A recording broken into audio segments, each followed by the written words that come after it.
Bonjour, bonjour, bienvenue sur les arborescences de Pan, bienvenue aux nouveaux abonnés. Je suis très contente de voir cette communauté s'agrandir, de pouvoir échanger avec vous dans les commentaires, ça me fait très chaud au cœur, ça me soutient, ça me montre que ces guidances peuvent être utiles et parlantes à certains et certaines. Voilà, j'espère que vous vous portez tous et toutes bien malgré la chaleur actuelle. Donc on est parti, me voilà de retour pour une nouvelle guidance Sunday comme on les aime. Donc je t'invite toujours à bien te connecter avec ta respiration, à tes ressentis, à ton corps, à ton cœur, à ta guidance pour bien garder ton discernement par rapport à ce que je vais dire puisque ça reste une guidance générale. Je tiens aussi à t'informer qu'il y a des nouveautés sur mon site dont tu trouveras le lien en dessous en description, notamment tout dernièrement le pack Souveraineté Lumineuse qui est un e-book, un carnet, un journal de bord 3 en 1, c'est-à-dire que dans une première partie tu vas être guidé pas à pas pour te connecter justement à ta partie féminine, à ton être-té, à ta propre guidance, à ton cœur, à ton grand rêve. Tu seras guidé aussi pour dégoter, débusquer un petit peu les blocages, les croyances limitantes, où je t'explique du coup dans cet e-book en quoi consiste, comment s'ancrent et se cristallisent des croyances limitantes. Donc on va aller partir à la recherche de ça et puis petit à petit, au fur et à mesure, tu seras guidé pour apprendre à poser tes intentions, comprendre comment poser tes intentions, te connecter à ton grand pourquoi, à ton rêve, au programme de ton âme et puis petit à petit tu vas aller de l'être au faire pour réellement comprendre quelles étapes sont importantes de traverser, donc quels objectifs de résultats tu as besoin de poser pour aller créer la vie de tes rêves. Et puis dans ce pack, il y a aussi en bonus la méditation de la bougie qui est un véritable outil que tu pourras utiliser au quotidien pour te connecter justement à ta lanterne intérieure, à ta bougie, ta flamme intérieure, pour voilà, te connecter toujours à ton être, à ton âme et gagner en clarté et en alignement. Voilà, bon, sans plus tarder, on est parti pour la guidance de ce dimanche. Je vais tirer les cartes et je reviens vers toi tout de suite. Voilà, allez, on est parti. Alors, on me parle évidemment comme d'habitude de plusieurs cas de figure puisque vous êtes nombreux et nombreuses. On me parle effectivement parce que c'est aussi de par mon prisme que je comprends les choses ainsi. Ici avec cette carte on me parle de deux polarités, des deux polarités en toi. Mais on peut me parler aussi du relationnel en général, pas que le sentimental, hein, le relationnel, l'affectif. Donc ça va aussi dans les relations professionnelles, familiales, etc. Et la relation à toi-même évidemment en miroir. Donc on me parle de ça ici et d'un avancement, d'un dépoussiérage on va dire après une longue période d'hésitation à s'octroyer en fait déjà de l'amour pour soi, du soin hein, et du coup à alléger, peut-être à rééquilibrer certaines relations. Donc ça peut nous parler pour certains et certaines effectivement d'une relation de lien sacré, hein, d'âme sœur, flamme jumelle ou mission de vie même, ou pas. Voilà, c'est à toi de voir là pour le coup. Mais donc on me parle effectivement comment je peux dire ça, d'une musique en fait qui change, dont la tonalité change en fait entre soit deux parties en toi, soit toi et une autre personne, avec vraiment ici on a mon corps, mon temple, la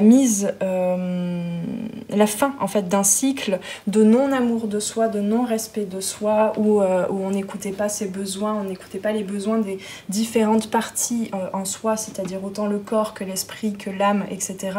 Et ici, il y a vraiment un réveil en fait des sensations à l'intérieur de soi, un peu au début de façon un petit peu brutale, un peu comme un dragon comme ça qui vient qui se réveille en fait et qui vient à la porte de ton temple intérieur justement pour protéger ton trésor intérieur. Et puis ça t'a peut-être pris du temps pour laisser remonter certaines émotions, en tout cas à ta conscience, en prendre conscience et trouver de la résilience en fait, des forces de guérison du cœur jusque dans les émotions, jusque dans le fait de se retrouver submergé en fait par les émotions. Voilà, donc il y a quelque chose qui maturait, où pendant longtemps en fait tu t'es retrouvé peut-être dans des situations autant dans ton relationnel de toi à toi que avec les autres, évidemment du coup en résonance, comment je peux dire ça, dans de la défense en fait, de la défense de l'ego, des différents gardiens justement de ton trésor, de ton paysage intérieur, parce que il faut bien comprendre que l'ego réagit pour se défendre, pour te défendre, pour défendre ton identité dont tu as conscience actuellement, pour justement maintenir un état de survie, hein. Et là on passe vraiment de l'état de survie à l'état de vie, à la reconnexion en fait à tes planètes, à tout ton en fait, là, je vois vraiment toute ta carte natale et même voir voilà, toute la carte, tout le parcours de ton âme où le temps n'existe plus finalement. Tu es en train de toucher à ça. Et ici, on a vraiment la fusée, hein, avec effectivement quelque chose de sombre, hein. Il a fallu plonger dans ces ombres, ouvrir cette porte de son temple sacré, de son intériorité, y trouver le soleil, y trouver son dragon, apprendre à le maîtriser, non pas le contrôler, mais le maîtriser. Et ça t'a demandé vraiment de rentrer dans le ressenti, dans le féminin, qui pendant très longtemps t'a paru comme diabolique en fait, hein. C'est toutes ces parties en toi qui étaient les gardiens, gardiennes, peut-être maladroites de ton cœur finalement, de ton âme, et bien c'était pour toi quelque chose, voilà, c'était dans les énergies, dans les ressentis, c'était pour toi très effrayant, très sombre. Et en fait là il y a la lumière qui arrive, et du coup s'il s'agit aussi pour toi d'une relation sacrée ou d'un lien avec une mission, avec une action, un projet spécifique de vie, et bien voilà, comme je te disais, la tonalité change, c'est-à-dire qu'on passe un petit peu du mineur au majeur, hein, d'une tonalité un peu sombre avec des accords, avec des désaccords justement, à quelque chose de plus comment je peux dire ça, de plus joli à l'oreille entre guillemets, hein, même si moi j'adore les musiques en mineur aussi, hein, y a pas de souci, mais voilà, la tonalité change, il y a quelque chose qui s'allège, qu'il y ait communication ou pas d'ailleurs, hein, là on nous en parle pas, mais en tout cas il y a une force qui se réveille, et une force beaucoup plus lumineuse, avec peut-être cette épée de Damoclès, cette épée d'Excalibur qui a été enlevée du rocher, parce que tu as reconnecté à la foi en fait, à la conviction, au fait que tu es seul maître ou maîtresse décisionnaire en fait de ton équilibre, hein, de ton équilibre donc intérieur et extérieur. Et pour cela, il a fallu passer par certaines émotions et y voir toute la magie aussi de tout le panel des émotions que tu as dû traverser.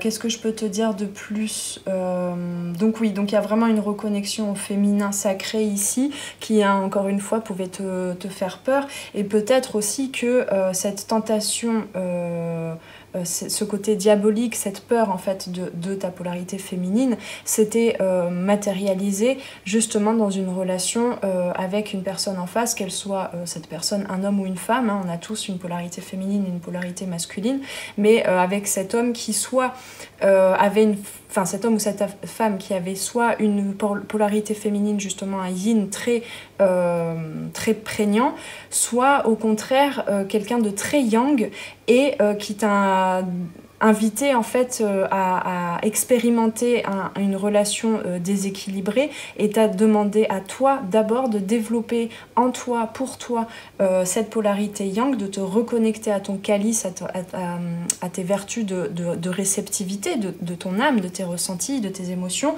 pour que le lien finalement se rééquilibre aussi. C'est pareil pour un lien avec une mission de vie, un projet. Tu es passé d'une suractivité, d'une suraction, une survalorisation, on va dire, de ta part de tout ce qui était stratégie, information, savoir, connaissance. Et aujourd'hui, tu te laisses un petit peu plus guider, en fait, rien que dans le plaisir de ressentir, de te laisser guider par ton intuition, par tes émotions, etc. Et donc ça rééquilibre aussi ta façon d'envisager ce projet. Voilà, donc tu es passé quand même par certaines périodes d'échec, un petit peu de sensation d'échec, par plusieurs tests en fait, en quelque sorte, et à chaque fois tu as su rebondir, tu as su nager dans les flots en fait, et apprendre à surfer en fait, hein, en quelque sorte, à toujours voir du positif dans cette situation. Donc là actuellement il y a effectivement un démarrage, un décollage imminent en tout cas, pour être vraiment connecté à ce yin, hein, connecté aux énergies cosmiques, connecté à ton intuition, etc. Et il y a peut-être aussi un déplacement de ta part, hein, alors que ce soit concret ou pas, mais un déplacement en tout cas donc ça peut être métaphorique, hein, mais le fait d'aller bouger vers cet objectif, que ce soit encore une fois une relation, un lien sacré ou une mission de vie ou plus d'amour pour soi, il y a un déplacement, mais toujours encore plus connecté à ton corps, hein. Là il s'agit vraiment de ça, il s'agit de la reconnexion au corps, au fait de comprendre que ton véhicule du corps est sacré, hein. Ici il y avait un peu des croyances, des mémoires, je sais pas, assez anciennes de certaines religions qui disent que le corps c'est la dimension humaine pécheresse, tu vois, tout ce côté diabolique en fait du corps diabolisé, et aussi de la sensorialité, de la sensualité, hein, de ce côté aussi plaisir en fait de la vie, des ressentis, donc des connexions du corps en fait qui est issue de croyances vraiment de mémoire ancienne, hein, potentiellement du coup depuis en fait, qui ont été ancrées dans tes énergies depuis quelques vies antérieures de ton âme, mais aussi de par l'inconscient collectif, hein, ça va de pair, c'est relié. Voilà, il y avait vraiment tout ça de le féminin sacré, encore une fois chez l'homme ou chez la femme, était diabolisé. Du coup, il y a aussi, hein, à plus large échelle, du coup, dans ce parcours que tu traverses, il y a aussi voilà, la libération peut-être de comment est-ce qu'on aborde la femme dans la société, la féminité. Encore une fois, que tu sois un homme ou une femme, il y a vraiment quelque chose de l'ordre de cette guérison-là. Et du coup, bah, effectivement, le yin, c'est effectivement un... Tiens, j'avais pas vu la similitude entre ces deux cartes là. Le yin, c'est effectivement relié à, dans le yin-yang, c'est relié à la couleur noire, donc c'est tout ce qui est encore dans l'ombre, qui est encore impalpable, invisible, que tu ne connais pas, que tu ne sais pas, et dont le mental et l'ego peuvent avoir peur, parce que le mental et l'ego ont besoin de ce qui... du connu, de répétition, de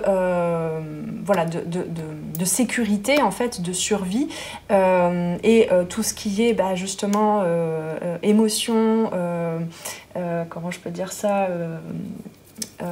ressenti, télépathie, médiumnité, intuition et projection dans le futur, donc dans un futur qui n'existe pas encore, tout ce qui est impalpable, hein, tout ça c'est le yin, c'est le féminin sacré en chacun de nous. Et bien ça, bah, effectivement, ça reste caché dans l'ombre pendant un temps, tant que tu ne l'équilibres pas, justement, tu ne l'harmonises pas avec ce que tu connais, avec le concret, avec l'action, avec voilà, tout le masculin, hein, tout le yang. Donc ici, effectivement, il y a des rayons de lumière en fait qui traversent même jusque dans ta polarité yin. Ta polarité yin, du coup, là, est en train de devient en fait finalement le moteur pour ton projet, encore une fois, de relation ou de mission de vie ou quoi qu'est-ce, ou d'amour inconditionnel pour toi, hein, ça peut être tout ça à la fois. Bien évidemment, il y a effectivement des rayons de lumière, il y a de la lumière apportée sur cette zone yin, et du coup, s'il s'agit d'un lien sacré avec quelqu'un d'autre, eh bien, voilà, cette réharmonisation se fait aussi chez l'autre. Hein. On est d'accord que là, ça se passe entre deux parties, hein, entre deux parties à l'intérieur de toi, entre deux personnes, entre toi et une situation. Voilà. Donc il y a effectivement, hein, je vois ici des rayons de lumière. Ici aussi, il y a de la lumière de fait sur les émotions. Et surtout tes capacités en fait à rayonner, à te sentir équilibré et en harmonie dans ton corps, dans ton temple sacré, dans ton temple intérieur ici, hein, avec effectivement là on a l'ouverture de ton temple sacré avec de l'eau, tu vois, donc vraiment les émotions qui sont refluidifiées, et donc il y a aussi du coup une reconnexion, évidemment. Si reconnexion aux émotions, ça veut dire aussi reconnexion à tes rêves, à tes désirs, à tes besoins. Et ça, c'est pareil, ça a pu être diabolisé dans ton inconscient pendant un bon bout de temps, en fait, certains désirs, certains besoins. Hein. Il n'y a pas de besoins primaires et de besoins plus élevés, à mon sens. C'est à toi aussi peut-être de voir effectivement tes priorités, mais parfois on a tendance par certaines croyances, par habitude en fait, parce que le cerveau lui fait du tac au tac, il fait des liens entre les circonstances, hein, c'est ce qu'on appelle la carte du monde, c'est-à-dire toi tu as une façon spécifique de percevoir les choses et d'organiser ça dans ton être tout entier, mais du coup il y avait peut-être un déni de certains besoins et notamment du corps et des différents corps, hein, d'ailleurs du corps émotionnel aussi, ça va avec, qui a été délaissé en fait de ta part. Et donc là, tu comprends bien que tous les besoins sont importants, et simplement, il y a peut-être un ordre des choses, mais qui finalement, c'est plus tellement à toi de décider, c'est aussi la vie qui décide pour toi de t'inviter à prioriser certains besoins avant d'autres, tu vois. Et c'est là, du coup, que tu te laisses guider justement par cette intuition, par ce ressenti, par cette hyper-connectivité avec l'univers, en fait, avec les forces de l'univers, avec ton âme, avec tout ce qui est mystérieux, tout ce que ton mental humain ne peut pas tellement comprendre, en fait. Donc, tu te laisses aussi guider dans l'organisation, peut-être dans l'ordre des choses, hein, tu vois, c'est vraiment l'ordre des choses, c'est ça la foi aussi, hein, la confiance dans la vie, la confiance en soi, c'est de se dire de toute façon les choses sont bien faites, les choses sont bien organisées. Voilà, donc ici on te dit votre foi et votre force de conviction ont besoin de s'enraciner au plus profond de vous et tout devient possible. Effectivement, là, hein, on finit bien par cette carte d'un arbre qui a encore besoin d'être nettoyé jusque dans les racines. Là, pour l'instant, tu es en train d'élaguer un petit peu les branches du haut, hein, de ton arborescence, d'accord? Donc, c'est-à-dire au niveau ça descend en fait par les chakras du haut, donc c'est-à-dire que ça va vite toucher ta conscience mentale. Très bien, ça c'est très bien, mais simplement il y a besoin d'aller jusque dans quoi? Dans le corps, dans les cellules, d'aller nettoyer tout ça jusque dans les cellules, jusqu'au fin fond de ton paysage intérieur, donc d'enraciner cette nouvelle force en fait de conviction, de foi, cette nouvelle reconnexion à ton âme, en fait, on va le dire comme ça. Donc ça, encore une fois, on me dit, il n'y a pas besoin de se précipiter, il y a besoin justement d'écouter un temps hors du temps, et ça peut paraître paradoxal, c'est-à-dire que le corps, qui est a priori le véhicule le plus sujet, on va dire, à la temporalité de la Terre-Mère, en fait, de cette incarnation dans la 3D. Finalement, c'est en se reconnectant à son corps que on s'ouvre en fait au non-temps, hein, qu'on s'ouvre c'est paradoxal, puisque pourtant le corps, c'est lui qui est sujet au temps, c'est lui qui est sujet au vieillissement, c'est lui qui est sujet au cycle des saisons sur Terre, etc. Donc on pourrait croire que c'est pas du tout par là qu'on peut se reconnecter à la multidimensionnalité de notre corps. Et bien justement, c'est ça le jeu dans cette vie, c'est que tout ce qui paraît, qui est en apparence d'une certaine... comment dire, qui peut nous être présenté superficiellement d'une certaine façon, et bien en fait c'est justement là que se trouve la clé. Je sais pas si tu me suis, mais voilà, c'est justement te reconnectant véritablement à ton corps. Tu vois, en plus, ça se suit, hein, 13 et 14. La 14 aussi, c'est l'équilibre, c'est très bien pensé par l'illustratrice. C'est que la 14, c'est dans le tarot l'arcane majeur de la tempérance. D'accord? Donc, c'est vraiment trouver un équilibre entre les énergies cosmiques, les énergies telluriques, donc terrestres, et être en capacité justement de devenir un canal, mais d'être autant enraciné, hein, parce qu'une fusée, là, cette maison-là, hein, ton temple, ton corps, pour décoller, c'est-à-dire pour être connecté vraiment à ton étoile, aux astres, eh bien, il y a besoin de prendre de l'élan. Hein. Tu ne te mets pas à sauter sans plier les genoux, sans prendre de l'élan, sans prendre conscience de tout ton corps, de la gravité sur Terre pour pouvoir t'élever. Tu comprends? Plus tu vas t'enraciner, plus tu vas enraciner cette confiance en toi, en ton corps, en tes capacités, plus tu vas pouvoir décoller, en fait. Hein. Donc décoller, aller vers tes rêves, finalement. Voilà de quoi il s'agit ici. Et ça, c'est encore en cours. Ça, il y a encore besoin d'y remédier, j'entends, carrément. On est passé, du coup, par un changement mental, peut-être notamment, si on est encore dans un lien, peut-être notamment avec un échange en vase communicant, justement. Hein, c'est la tempérance aussi, en vase communicant, en communication télépathique et énergétique de l'un à l'autre. De l'un à l'autre aussi, ça peut être de toi à cette mission de vie dans le futur, donc toi déjà ancré dans cette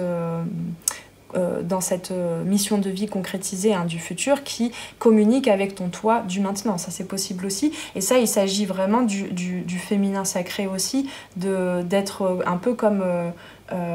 connecté en fait par un pont vers le futur, connecté à des bulles de temps du futur, tu vois. Ça, c'est vraiment l'intuition, la guidance, etc. qui te connecte à ça. Je sais plus où je voulais en venir, mais voilà, du coup il y a effectivement eu, c'est ça, des échanges, des vases communicants, télépathiques, énergétiques, etc., émotionnels aussi, entre voilà, ces deux personnes, ou entre ces deux parties en toi, hein, qui avaient besoin de dialoguer, ou bien encore une fois entre toi et cette mission de vie, ou tout ça à la fois. Donc il y a eu un échange émotionnel, un changement du coup de pensée, de façon aussi d'agir, de stratégifier, on va dire, son quotidien, hein, les quelques mois à venir. Et du coup, ça descend petit à petit dans la matière, dans le corps, mais en sachant qu'il y a besoin encore comment je peux dire,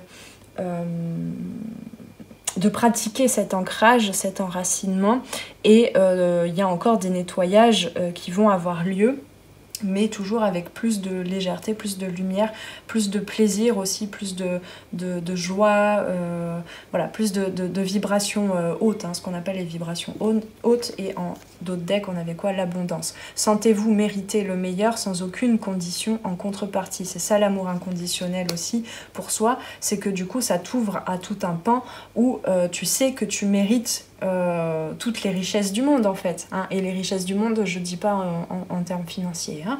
Je parle en richesse dans les échanges, en richesse d'expériences émotionnelles, de renforcement de ton estime de toi, de tes compétences, de tes capacités à ancrer ce que tu souhaites dans la matière, etc. Tout ça, voilà, tout ça, on ne sait pas bien si tu as finalement pas déterré, on va dire, l'épée, en fait, enlever l'épée du... Donc ça t'a demandé de la force, effectivement, hein, enlever, peut-être, là ça me suggère aussi des nettoyages énergétiques, où on a tendance du coup à se rendre compte quand on a un éveil comme ça, parce que là je pense que vraiment il y a eu un éveil spirituel, en tout cas qui a débuté, et bien au début il y a effectivement des nettoyages énergétiques qui sont bien forts, bien intenses, et où on se rend compte qu'en fait tout d'un coup on ressent alors qu'on l'avait toujours, ce ressenti-là, mais on n'en avait pas pris conscience. On ressent qu'en fait, on a plein d'épées, de pics, de flèches, de failles, etc. dans nos corps énergétiques.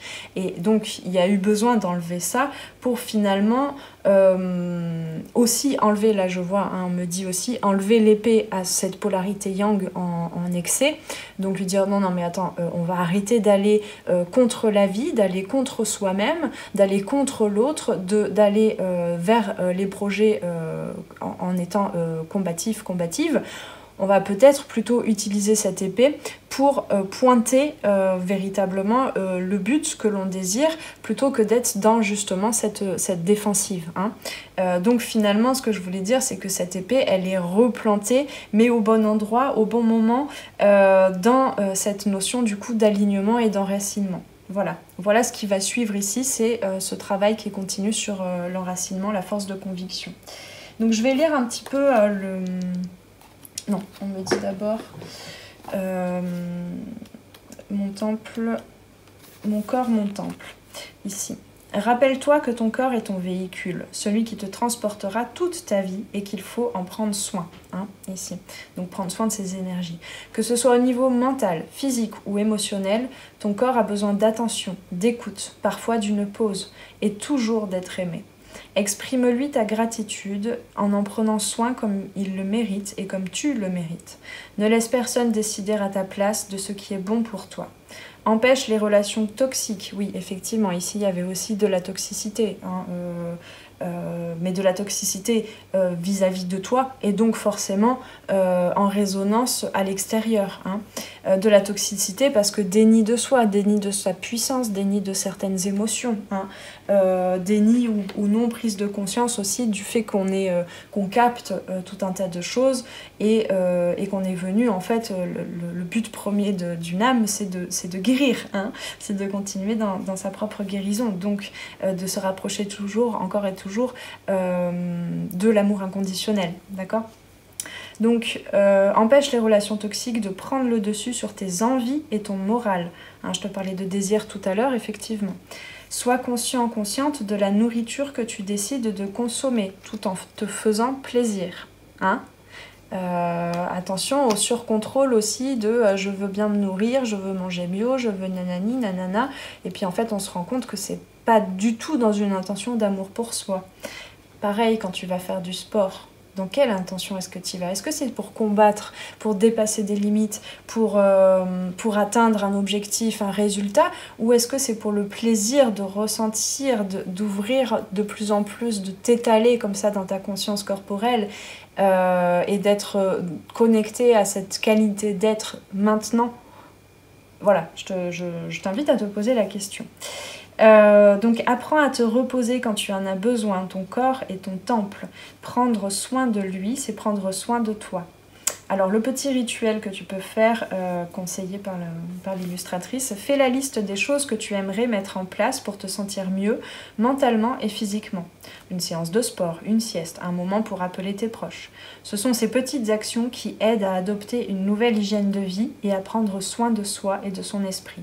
Dis-toi qu'étape par étape, en prenant le temps qu'il te faut, tu te sentiras encore mieux dans ton temple.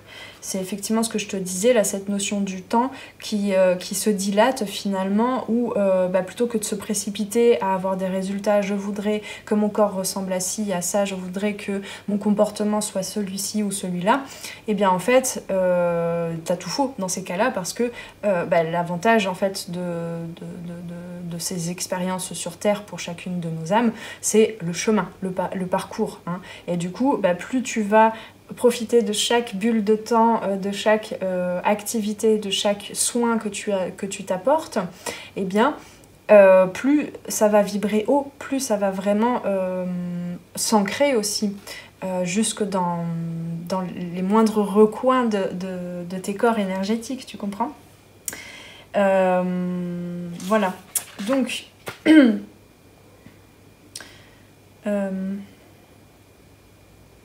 Oui, on t'invite aussi peut-être ici à lister peut-être où tu en es, en fait faire un état des lieux un petit peu de où tu en es par domaine de vie. Donc le travail professionnel, les relations familiales, amicales, sentimentales, etc. Ta relation à toi-même aussi. Donc tu peux aussi inclure peut-être la notion des quatre corps, des quatre consciences, mentale, émotionnelle, physique et spirituelle. Et te demander en fait, est-ce que il y a un équilibre? Est-ce qu'il y a une harmonie entre ces différents domaines? Est-ce qu'il y a des parties en moi que je n'écoute pas, que je repousse encore, que je renie en fait? Et quelles sont les actions? Alors, je t'invite d'ailleurs à imaginer la première action après ces prises de conscience-là. Après avoir fait cet exercice, tu notes toutes tes prises de conscience, puis tu notes la prise de conscience vraiment primordiale, principale. Et ensuite, pour passer toujours du féminin au masculin, imagine une petite action, c'est-à-dire une courte action que tu peux faire dans un très bref délai et que tu t'assures de t'engager dedans. Tu t'assures que tu feras cette première action. Et tu verras après, ça va décoincer tout un tas de choses. C'est un petit peu ce que je te propose d'ailleurs dans le pack Souveraineté lumineuse à certains moments. Voilà, donc pour chaque domaine de vie, peut-être pour rééquilibrer chaque domaine de vie, tu peux effectivement aller jusqu'à imaginer après tes prises de conscience, en te connectant effectivement à tes ressentis, pas que à ta tête qui va te juger, mais plutôt à tes ressentis, à ton corps, à tous tes sens. En faisant cet exercice, eh bien, tu te rendras compte qu'il y a une partie en toi, tout d'un coup, il fait « mais en fait, moi, on m'a oublié depuis un petit bout de temps, là, on m'a oublié. » Donc, quelle sera l'action? Quelle prise de conscience as-tu? Et quelle sera la prochaine action, petite action, courte, dans un bref délai que tu as à mettre en place? Voilà, alors... Donc maintenant, la force de conviction, donc tout ce que je te dis là, c'est prendre les choses avec fluidité, avec comment je peux dire ça, simplicité surtout, et pas te mettre toute la charge, tout le dossier mon rêve, il est loin, il est là-bas, je rêve de ça, ça. Et puis ensuite, courir. Non, l'intérêt là de ces petits exercices, c'est de simplifier, de faire les premiers pas, d'accord, de prendre l'élan. Parce que ici, le décollage, j'ai bien dit, il est imminent. Il n'est pas encore là, tu vois. Tu te prépares là. Tu te prépares à replonger encore une fois dans ton être, dans ton yin. C'est encore actuel, ça ici, pour voir comment est-ce que tu peux, mais simplement avec justement ces premiers pas à faire, comment est-ce que tu peux, plutôt que d'élaguer tout le temps ce qui est urgent en fait, ce qui est à la surface, les branches du haut, aller beaucoup plus profondément, mais dans l'alignement, simplement, tu vois, efficacement. Donc la force de conviction ici, cette carte te dit, votre foi et votre force de conviction ont besoin de s'enraciner au plus profond de vous. Grâce à cette dynamique fertile, tout devient possible.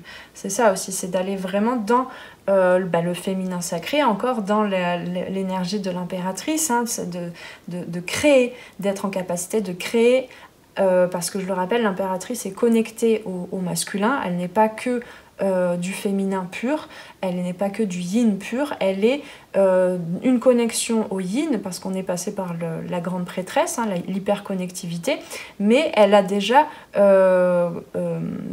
fertilisé le territoire, tu vois, le royaume, et elle est connectée toujours au masculin, l'impératrice, et de la même façon l'empereur est toujours connecté à l'impératrice, au féminin.